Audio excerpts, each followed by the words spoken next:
soo dhawaada asxaabi oo walaalkiina barqado maanta inii wada qiso kale oo aad u xanuun badan ka horse intaana qisadana bilaabin naga hubi inaad muuqaalkan like saartide channelka dad ku cusubtaana subscribe ta dash qisaga sii fikirkaadana kommentiga let's go qisadeenna waxay ka dhacday magaalo yar taasoo lagu magacaabaya anabra waxaa ku noolaa wiil daayar kaasoo lagu magacaabaya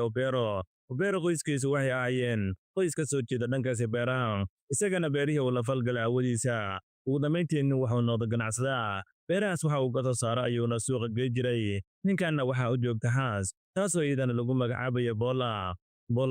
waxay ahayd gabar kale oo ka soo jeeda qoys taajirina labadu nolosha ayay ku midoobeen nolol qurux badan ayayna isaga noolaayeen bola ninkani waxay u dhashay 3 gabdhood oo qurux badan 3 gabdhoodna waxaa lagu kala magacaabayay Adobe waxay jirtay 15 jir waxaa kale oo ku xigtay gabadha ka yar taasoo iyadana lagu magacaabayay Chinisa da'deedana waxay ahayd 12 jir halka gabadha iyada yaraanka xaafadana ay ahayd Infonya da'deedana waxay ahayd 8 jir qoyskana waxay ku noolaayeen nolol aad u qurux badan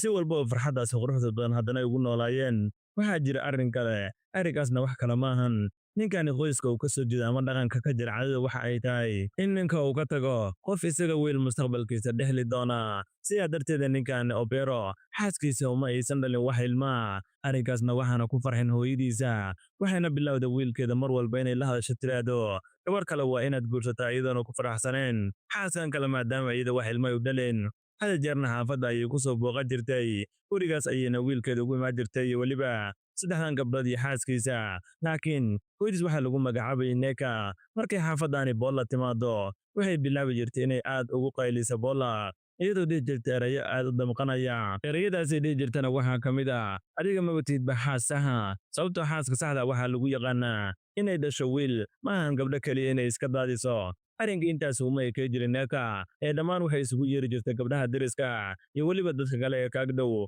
iyadoo xilligaasi dhihi jirtay gabadhani waa madasho keliya waxay taqaanaa sida gabdhaha loo dhalo mana taqaanaa sida wiilasha loo dhalo si kastaba haatee Bola way iska dul qaadanaysay haddana wax walba waxay isku dayaysay inay samayso sida ugu wanaagsan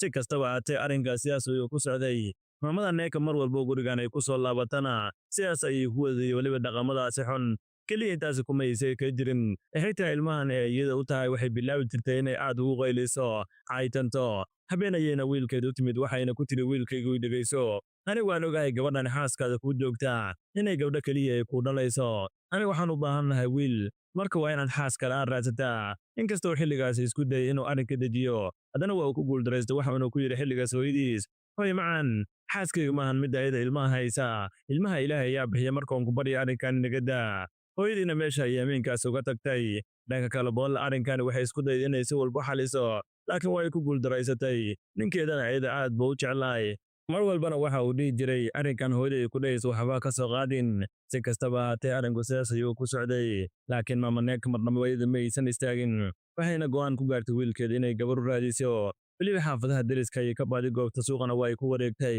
ayada xilligaas u sheegtay inay wiilkeeda gabar u doonayso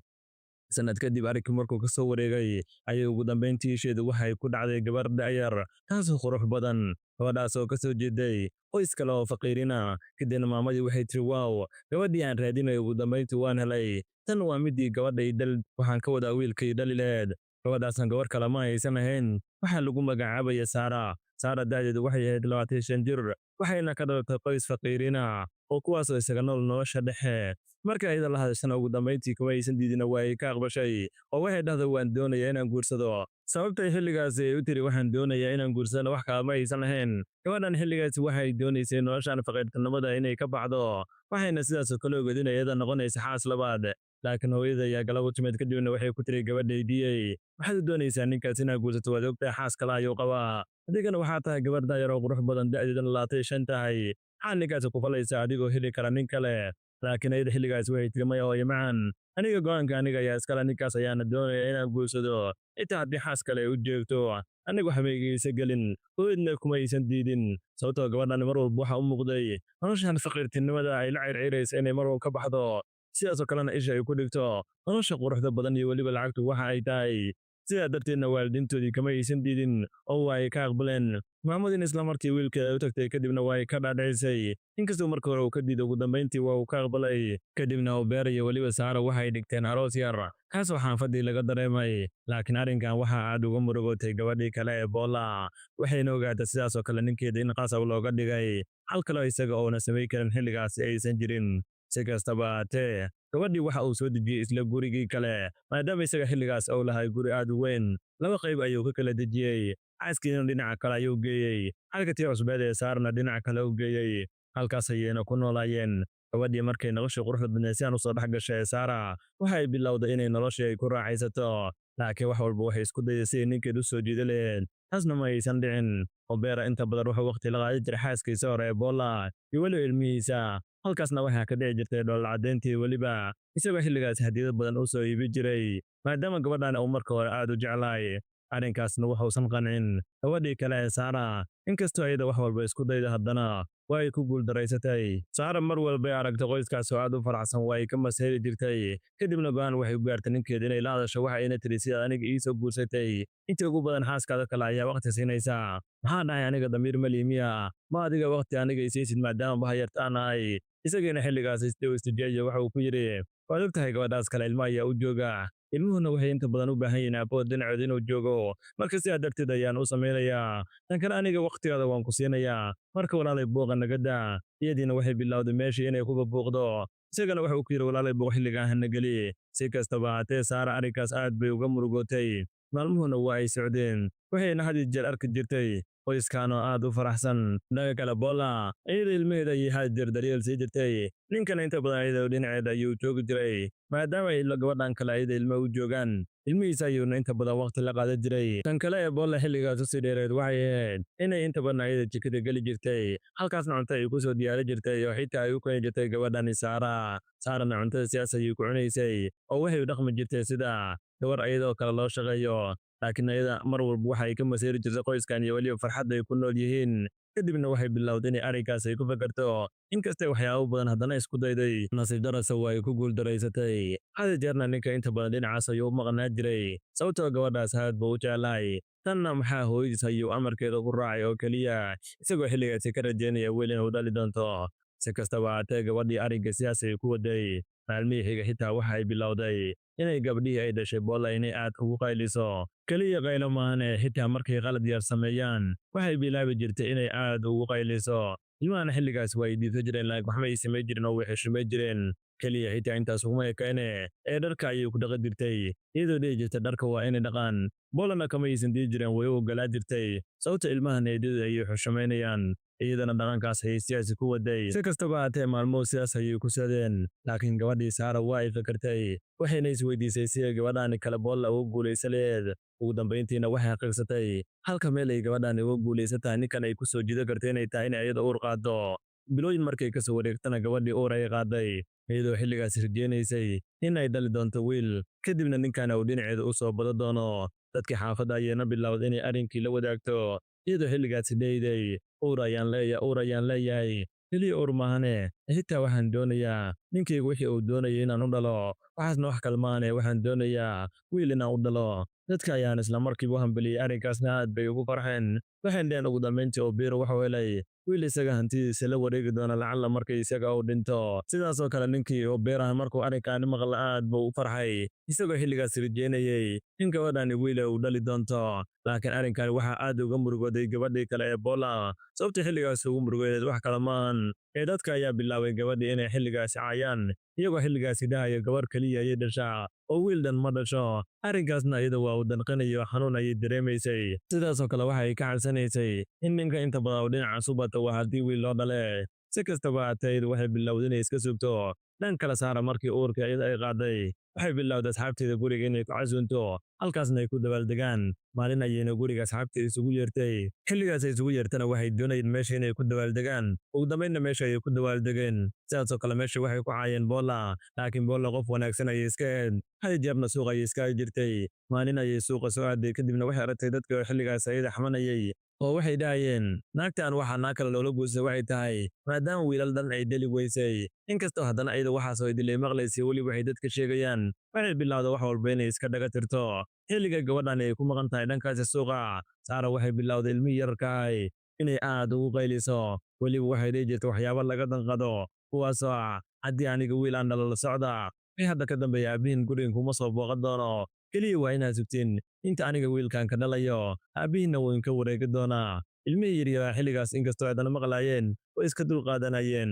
dhanka kale boola inkastoo isku dayday haddana xaafadda inay ka guurto uma ay suurtogelin oo waxay doonaysay had iyo jeer ilmaheeda si wanaagsan inay u tarbiyeyso kaloo arrinkaasi boolla uga xanuunka badan waxay tahay dadkan iyo weliba had iyo jeer si ay u caayayaan uguna jeesjeesayaan iyadana mar walba wax uga sheegayaan laakiin iyadu waxay go'aan ku gaartay inay iska dulqaadato mar walbana qoyskeeda ay mar walba fiirsato dadkan waxyaabaha aysa kee sheegayaanna inaysa ayada marnaba jaraq aysan u siinin sidaas ayayna go'aan ku gaartay arrinkuna sidaas ayuu ku socday si kastaba ahaatee waxaa la gaadha maalintii ugu dambeysay ee gabadhii ay dhalaysay micnaha 9kii bilood ayaa u biirsamay kadibna dadka idil ayaa isku soo baxay dadka meeshaas xilligaasi jooga waxaa ka mid ah deeka taasoo ahayd obeero hooyadiisa xilligaasna waxay rajeynaysay in gabadhan saara wiil ay dhali doonto waa sida iyada maskaxdeeda ku jirtay sidaasoo kale dadka xilligaasi meesha jooga waxay rajeynayeen inay saara laftirkeeda ay dhali doonto wiil waa sida iyaga maskaxdeeda ku taagneede si kastaba ahaatee kalkaalisada ayaa gudaha gashay kadibna waxay bilowday gabadhii inay soo dhaliso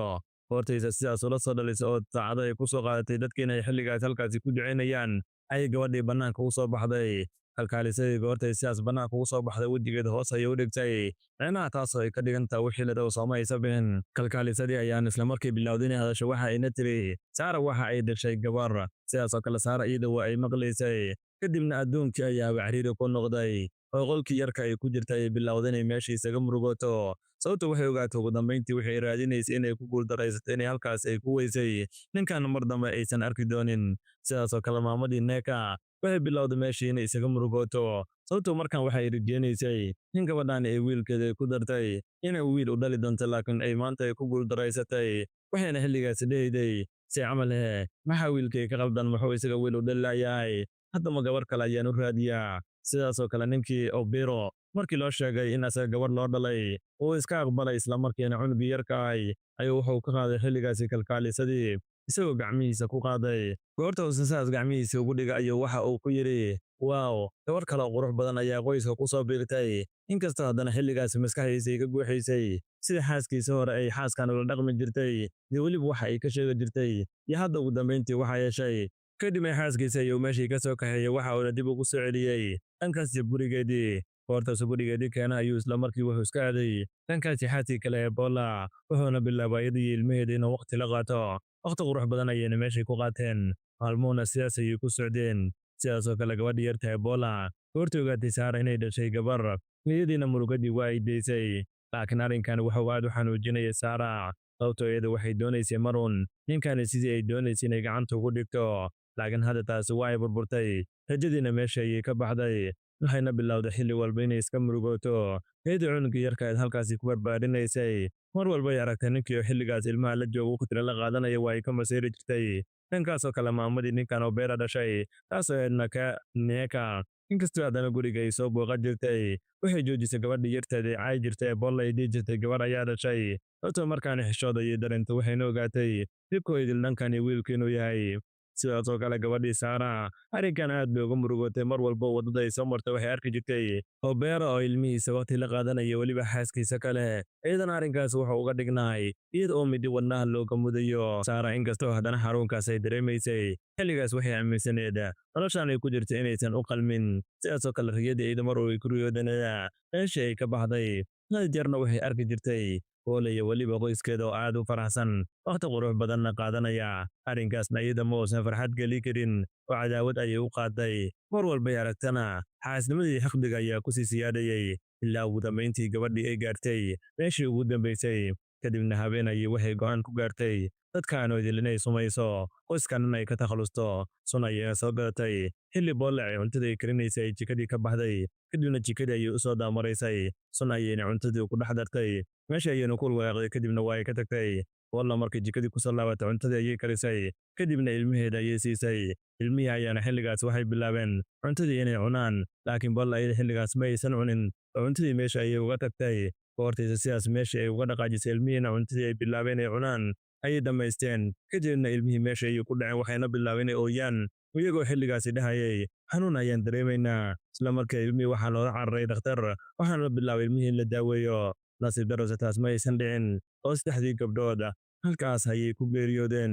kadib markay sidaas u geeriyoodeen walla ay maqashaan bay uga murugooda way aamini weysay sidaasoo kale waxaa arrinkay maqlay ninkii kale oo beero ahay kadibna waa uu la danqaday xaaskiisa isagoo xilligaasi uga tacsiyeeyey waxayna bilaabeen labadooda meeshii inay arrinkaasi meeshii ay uga murugoodaan ilmihii ayaan isla markii la qaado waxaana la bilaabay in la iska soo duugo xilligaas la soo duugaya waxaa hore u soo raacday gabadhii kale taas oo ahayd saara iyadana waxay bilowday dhinaceeda inay ku oyso laakiin ooyin ma aysan ahayn mid ka mid a qorshaheedii waa uu ku burburay oo qorshaheedu wuxuu ahay inay dhammaan qoyskoodii lay ka takhalusto marka ninkeeda laga reebo laakiin boolla arrinkani waa ay ka shakisay oo waxay istiri arrinkani waxaa ka dambaysa xaaskan kale ee saara kadibna waxay bilowday inay ka fekerto sidii xaqiiqda u saar laheed kadibna waxay u tagtay haweenay kale ee sixirlayeed waxayna bilowday dhammaan sheekadeedii inay uga sheekayso iyo weliba ninkeeda xaaska uu la soo guursaday iyo weliba uurka ay dhashay iyo ilmaheeda wixii ku dhacay kadibna haweenayda ayaa bilowday inay baaritaan samayso ugu dambayntiina waxay ku tiri anigu waxaan boqolkiiba boqol aan u malaynayaa in gabadhaas sidii lagula qabay dhibkaani ka dambaysay kadibna boolla marka intaasi maqal waxay bilowday inay arrinkaani ay toos uga horgeysa gabadhani runtana indhaha uga saarto kadibna waxay maalin maalmaha ka mid aado bannaanka waxayna soo bedatay aashito kadibna waxay dib ugu soo laabatay gabadhii waxayna bilaabay inay aad ugu qayliso waxayna ku tiri dhegayso ma adiga ayaa sabab u ahay inay ilmihayga dhintaan ii sheeg haddaysan ahaynna aashitaan ayaa wejiga kaaga shubaya haddaadna runta ii sheegin wejigaadoo idilna waa u deersoomi doonaa saara goorta intaasi maqasho waxay bilowday meeshii inay ku xawaado waxayna tiri war anigu waxaas kama dambayn laakiin bolla ayaa tiri wejiga ayaan aashitaanka asumaya wejigaadana waa u doorsoomayaa ama runta ayaad ii sheegaysaa kadibna saara waxay bilowday inay meeshii ay ku cawaado waxayna tiri okey wejiga waxba iga shubin aniga ayaa xaqiiqada kuu sheegaya wax walba aniga ayaa sameeyey carruurtaadana aniga ayaa sumeeyey oo xitaa keliya ma aan sumayne adiga xitaa inaan ku dilo ayaa raba laakiin waa iga badbaaday goortaysa intaasi maqashay ayay waxay bilowday aashitadii inay gabadha idil ay ku shubto sidaasoo kale waxay hore u soo gadatay nafto waxayna bilowday naftadii idil inay ayadii ay ku wargediso saara xilligaasi way cabaadaysay laakiin boolla ma aysan dhegaysan kadibna nafto kale ayay ku horgedisay goortay sidaas ugu dhammays cabaadkeeda ee deris ku soo baxeen nasiib darase ayadiiba taraq ayay gabadhii sidaas ugu daysay gabadhiina waxay bilowday meeshii inay ku gubato deriska ayaana bilaabay wax walba inay sameeyaan si ay arrinkaani jabka uga damiyaan nasiib darase waa ay ku guuldaraysteen gabadhiina meeshii ayay ku gubatay kadibna waa ay ku dhimatay boolla isla markiis ma aysan dhibine taas waxay u soo aaday dhankaasii qolkeeda waxayna bilowday qalin iyo warqad inay raasito ugu dambayntii goortay sidaasay warqaddii buuggii u soo heshay waxay bilowday inay farriin u qorta ninkeeda oo beera waxa ayna tiri ninkeygiyo waxaan kaaga mahadcelinayaa sida wanaagsan aad jacaylka ii siisay laakiin aniga aad baan uga xumahay inaan hadda wixii ka dambeeyaan is arki doonin waxaan u malaynayaa meel kale inaan isku arki doono tan kale carruurtii aan kuu dhalay maanta way tageen labadeenna ayaan isku soo harnay anigana waxaan doonayaa carruurtii inaan ka taba tago marka sidaas ayaan kuu rajeynayaa baay ayay ku tiri warqaddii iyo qalinka ayayna iska saartay kadibna sun meesha tiila ayay bilowday isla markiiba inay cabto meeshii ayayna ku dhacday ninkii oo beerahay goorta uu guriga saas ugu soo laabtay wuxuu arkay xaaskiisii oo meeshaanay ku gubatay micnaha saara waa uuna ka nahay wuuna aamini waayey kadibna waa uu soo dhaqaaqay oo wuxuu soo aaday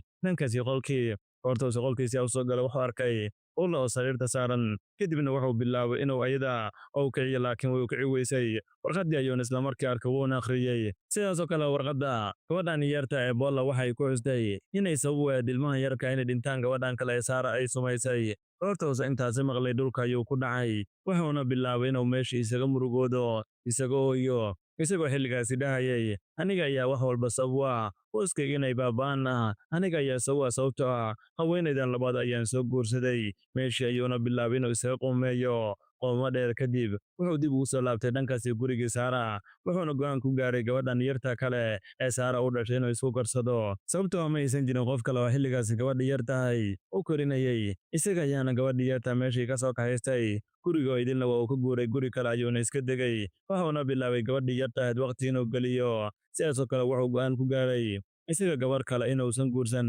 sababtoo xilligaas uu diidanaa inuu guursana wax kale ma aysan ahayn ee xilligaas ninkaas wuxuu aaminsanayay inuu isaga lahay khaladka iyo weliba dhibka weyn ee qoyskaasi soo gaaray sheekadiisa ayaana dhammaan xaafadda idinku faaftay iyadoo dhammaan dadkii isguursanaya xilligaasi cashir ay u noqotay asxaabadii sheekadan halkaas ayay ku soo dhammaatay bal su'aalaan weydiiye iyo qaladka iska leh ma waxaan dusha ka saari karnaa obero mise waxaan leenahay maamadii isaga dhashay ayaa qaladka idil iska leheeda bal fikirkeena kowantiga nagula wadaaga muuqaalka dadka cusub tahana like saar channelka subscribe sidaas iyo ammaan alla goodbye